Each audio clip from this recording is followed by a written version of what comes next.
তোমাকে তোমার থেকে ছিনিয়ে নিয়ে এরকম বিয়ে বাড়িতে প্রায় হয়, বর সিঁদুর পরাতে যাওয়ার আগে অন্য লোক হাত ধরে পরিয়ে দেয়। দূর রঙে রাঙিয়ে দিলাম এটা কেন ভাই? ভাই বর কি পরাতে পারে না ভাই? তোমার থেকে ছিনিয়ে নিয়ে হাতটা ধরতে হবে কিসের জন্য ভাই? সে কি পারবে না পরাতে? এখানে আপনারাই বলুন, বিয়েটা কে করেছে? বর করেছে না বরের পিছনে থাকা ওই জামাইবাবু বা যাই হোক সে করেছে? আমরা সবাই বলি না, বাঙালির গানে ঘাটে বুদ্ধি। দেখতে পাচ্ছেন আমাদের 360 ভিউ ক্যামেরা নেই বলে আমাদের বুনু কেমন ভাবে পাখাই ক্যামেরা ঝুলিয়ে বানিয়ে নিল 360 ভিউ রিলস। এরকম বুদ্ধি যদি একটু পরীক্ষার দিকে লাগাতে, তাহলে এটা বলতে হতো না যে এইচএস পরীক্ষায় একটাও কোশ্চেন লাগেনি।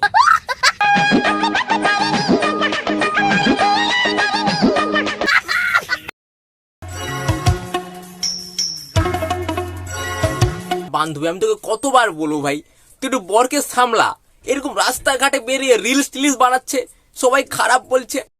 चुरा के दिल मेरा गोरियां चली যদি গাড়ি এসে তুলে চলে যায়। কিন্তু তোমার যেটা পাওয়া যায় সেটা হচ্ছে কিন্তু রুটি তড়কা। আর কি পাওয়া যায়? ব্লগাররা ভাই এখন দিনকে দিন ঢ্যামনা হয়ে যাচ্ছে এখন ভাই।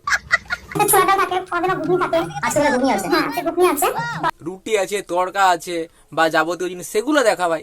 এগুলো কি ভাই? পাতা থাকবে, ডিম ভুজিয়া থাকবে, অমলেট থাকবে, চিকেন আছে, মাটন আছে। পাগলা চোদা সব। বাট কৃষ্ণা শ্যামল শখের সংসার চ্যানেল থেকে তোমাদের স্বাগত জানাই বন্ধুরা। আজকে খেতে বসে গেলাম বন্ধুরা। দেখো আমার সব পরিচিত বৌদি আছে। একটা মানুষকে বাড়িতে ডেকে এরকম ভাবে অত্যাচার কে করে ভাই? আলুর দম, বেগুনি, চাটনি, পায়েস, পাঁপড় সব খাওয়া হয়ে গেছে। এখন একটু একটু সব পাতে রয়েছে, তোমরা দেখতে থাকো। তারা হয়তো ভাবছে ভাই একটা খেতে এসেছি ভাই, একটা খাবার জন্য এসেছি, এরকম ভাবে অত্যাচার করলে হবে ভাই? প্রণাম তোমায় ঘনশ্যাম, প্রণাম তোমায় ঘনশ্যাম। ব্লগটা পরে বানাবি, আগে তো খেতে তোটা দে, ভোকে পেট জ্বলে যাচ্ছে। তোমার চরণ শরণ করি, অভয় দাও ভবহরি। হাই, সে কাকিমারা ভাবছে ভাই কি ভাই, হাসতেও পারছি না আর খেতেও পারছি না।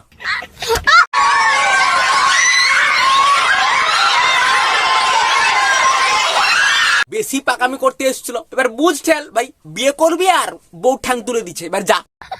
হ্যালো গাইস, এটা আমি, এই যে আমার অভাগা দিদি। আমাদের দুজনের কোনো বয়ফ্রেন্ড নেই। এরকম অভাগা কারা কারা আছো একটু কমেন্ট করে জানাও তো। আমার ফ্রেন্ডেও অনেক অভাগা আছে যারা আমার ভিডিও দেখে, তাদেরও একটাও গার্লফ্রেন্ড নাই। একটা অভাগা আমিও আছি, একটু কমেন্ট করে জানাও। মা, এই তোমার কেমন বিচার মা? এই তোমার কেমন বিচার? কি অপরাধ করেছি আমি? কিন্তু আমি তোমার পরীক্ষা দেব না। এই অপরাধ তোমার মা, এই উত্তর তুমিই দেবে। কি আর করবি, সারা জীবন তো পড়ুনি, আজকে পরীক্ষার সময় এসে এইরকম দিদির সামনে অপরাধ করছু। ভালো করে যে একটু পড়তে বুঝতু, তাহলে তো আজকে এরকম করতে হতো না। কি করা উচিত? বলো মা, বলো। আর দিদিকেও অপবাদ দিতে হতো না। তাই মন দিয়ে পড় ভাই, এখনো অনেক দিন বাকি আছে।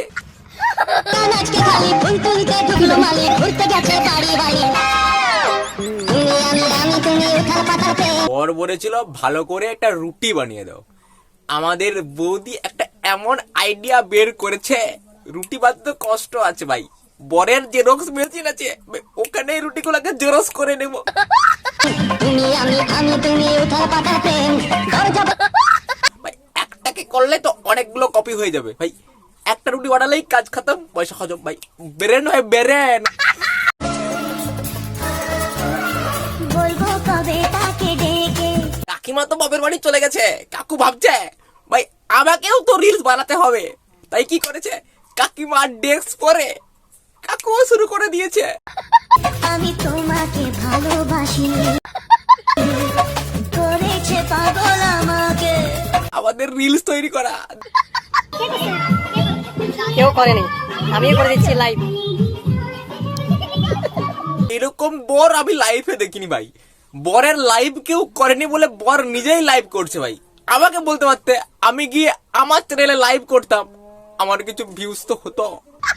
আজকে আমি একটা কম্বল দিছি, এই কম্বলটা আমাকে খুব সুন্দর গরম লাগতেছে।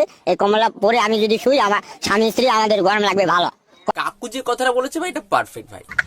শীতকালে ভাই কম্বল নিয়েছে, ঠান্ডাকালে ভাই আরামসে ঘুমাবে ভাই স্বামী স্ত্রী। কষ্টটা একটু কম পাবো। হ্যাঁ, স্বামী স্ত্রী তো একসাথে ঘুমাই রে ভাই। স্বামী স্ত্রী তো একসঙ্গে ঘুমায় রে ভাই, বুঝার চেষ্টা কর ভাই। আরে বনু, ওটা শ্যাম্পু নয়, মাখিস না ভাই, মাখিস না।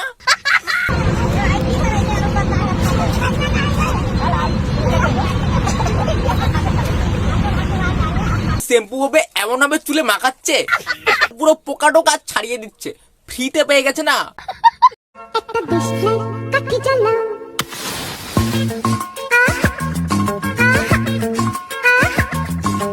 ম্যাচিসটা ভাই খারাপ হয়ে গেছে ভাই। বনু, তুমি সেতারা নিশ্চয়ই আনছো ভাই, ভালো দেখে তো আনতে পারতে, ভিডিও বানাবে ভালো দেখে আনবে না, সেতারা মার আনবে।